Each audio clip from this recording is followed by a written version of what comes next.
Tadi kalau Ibu Dokter menutup dengan pantun, saya membuka dengan pantun.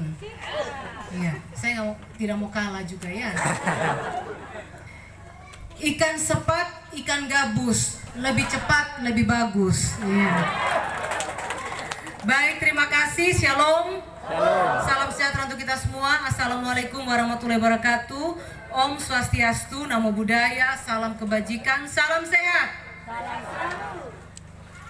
Kalau saya bilang salam, jangan gini ya, salam sehat, sehat selalu gitu.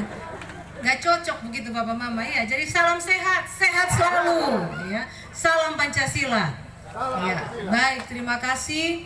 Yang saya hormati Menteri Kesehatan Republik Indonesia, dalam hal ini diwakili oleh Ibu Dokter bersama dengan kawan-kawan ya dari Kementerian Kesehatan, jauh-jauh dari Jakarta datang mengunjungi masyarakat Sumba Barat Daya untuk melakukan pelayanan di bidang kesehatan. Tepuk tangan untuk Kementerian Kesehatan. Ini bentuk kerjasama Bapak Mama ya.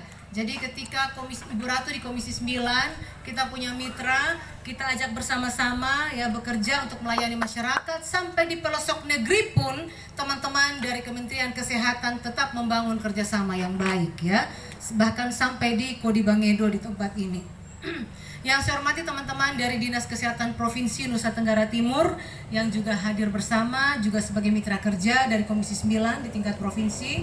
Yang saya hormati Kepala Dinas Kesehatan Kabupaten Sumba Barat Daya, Pak Dr. Yulianus dan seluruh jajaran yang hadir, dan juga dari teman-teman Puskesmas ya. Nggak ada pelayanan hari ini. Oh iya, baik. Terima kasih dari teman-teman Puskesmas mungkin juga hadir mendampingi. Yang saya hormati Ibu Yohana Limolango, Wakil Ketua DPD Nasdem Kabupaten Sumba Barat Daya yang menemani saya keliling Bapak Mama, dan juga ada Ketua Fraksi ya Komisi C membidangi kesehatan juga ya Pak Thomas Tanggudendo. Mungkin bisa berdiri Ibu dan Bapak. Ya, tepuk tangan untuk mereka berdua Bapak Mama. Ini rekan kerja saya, teman saya bekerja. Kadang-kadang saya keliling seluruh Indonesia, keliling ke provinsi, ke kabupaten-kabupaten. Saya terbatas untuk mengurus masyarakat, saya terbatas untuk mendengar aspirasi masyarakat. Dengan hadirnya teman saya ini, Bapak Mama, Ibu Yo dan Pak Tom, mereka bisa mengingatkan saya ya terkait dengan hal-hal yang perlu saya tindak lanjut, yang perlu saya perjuangkan lewat kapasitas saya sebagai anggota DPR RI ya. Silahkan duduk Bapak dan Ibu. Yang saya hormati tokoh masyarakat, tokoh pemuda, tokoh perempuan ya, Bapak Mama semua.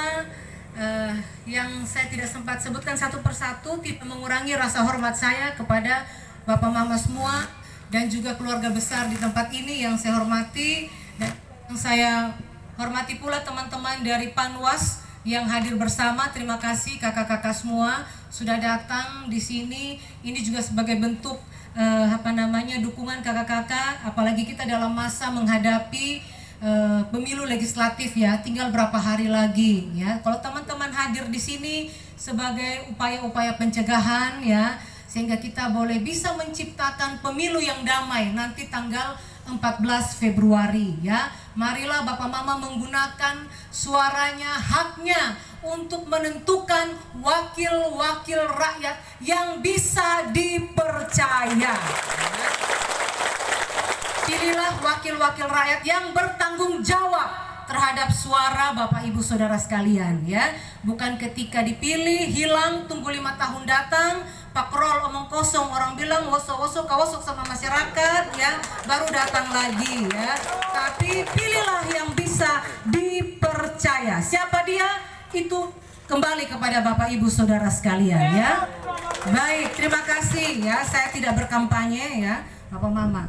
Bapak Ibu Saudara sekalian, hari ini saya datang di sini dalam rangka kunjungan kerja. Saya menyapa masyarakat di seluruh Indonesia, bukan cuma di Kodi Bangedo, Balagar dan Kodi, tapi di seluruh Indonesia Bapak Mama. Sebagai orang Sumba, sebagai orang NTT, wajib hukumnya saya menyapa masyarakat saya di seluruh pelosok tanah air sampai di Sumba Barat Daya di Kodi ya. Jadi ketika masyarakat memberikan dukungan, memberikan kepercayaan kepada Ibu Ratu berangkat Jakarta, Ibu Ratu bekerja, Ibu Ratu berjuang, membuat program, ya, memperjuangkan kepentingan Bapak Mama agar ada perhatian pemerintah lewat program-program. Jadi Bapak Ibu Saudara sekalian, hari ini saya datang di sini melakukan kunjungan kerja bersama dengan mitra kerja kami di pusat, yaitu Kementerian Kesehatan. Di tingkat provinsi ada Dinas Kesehatan Provinsi, di kabupaten ada Dinas Kesehatan Kabupaten, dalam rangka advokasi dan sosialisasi pelayanan kesehatan primer. Ya, Bapak Mama ketika memilih kami tujuannya untuk memperjuangkan. Kalau di kabupaten nanti ada DPR kabupaten, kapasitas mereka hanya untuk satu kabupaten, ya. Pak Thomas ini DPR, memperjuangkan kepentingan masyarakat skup kabupaten, wilayah kabupaten, ya. Begitu juga dengan DPR provinsi Bapak Mama, ya, memperjuangkan untuk kepentingan masyarakat di satu provinsi, ya. Tidak mungkin DPR provinsi NTT pergi urus DPR provinsi di Sumatera Utara, ya, tidak ada Bapak Mama, ya. Jadi mereka hanya skup satu provinsi. Kalau DPR RI, tugas kami itu Bapak Mama, kewenangan kami itu di seluruh Indonesia, dari Sabang sampai Merauke, dari Miangas sampai Pulau Rote, ya. Sehingga beruntunglah dapil-dapil, daerah-daerah yang mengirim perwakilannya di DPR itu adalah sebuah keberuntungan. Kenapa Bapak Mama? Itu menjadi pintu masuk, ya, agar apa? Ada perhatian pemerintah pusat di daerah yang ada wakil-wakilnya, ya. Contohnya Sumba Bapak Mama, ya, NTT, banyak sekali perhatian pemerintah pusat untuk wilayah Sumba, ya, bahkan di Sumba Barat Daya. Nanti sebentar saya jelaskan Bapak Mama apa saja program yang sudah kami perjuangkan. Nah, ini Bapak Ibu Saudara sekalian, kenapa Ibu Ratu bisa memperjuangkan kepentingan Bapak Mama? Karena kita diberikan kewenangan, ya. Ada 3 kewenangan. Pertama, fungsi membuat undang-undang, ya. Bagaimana kita membuat undang-undang yang berpihak kepada masyarakat, undang-undang yang melakukan upaya percepatan terhadap pelayanan kepada masyarakat, ya. Undang-undang yang mengatur hak-hak Bapak Ibu Saudara sekalian, ya. Nah, ini Bapak Mama, kita punya fungsi membuat undang-undang, yaitu sebagai legislator, ya. Yang kedua, fungsi anggaran. DPR punya kewenangan membahas anggaran dan mengetok anggaran. Ya, seberapa besar pun anggaran, ya, yang akan dilaksanakan dalam tahun berjalan atau tahun ke depan itu harus butuh persetujuan DPR, ya. Contohnya tahun ini, ya, kita Indonesia, ya, DPR Bapak Mama sudah mengetok APBN untuk negara kita tuh sebesar berapa? 3.200 triliun Bapak Mama, ya. Yang menjadi soal, kalau 3.200 triliun itu tidak ada yang masuk di NTT, tidak ada yang masuk di Sumba, itu yang menjadi persoalan. Kenapa?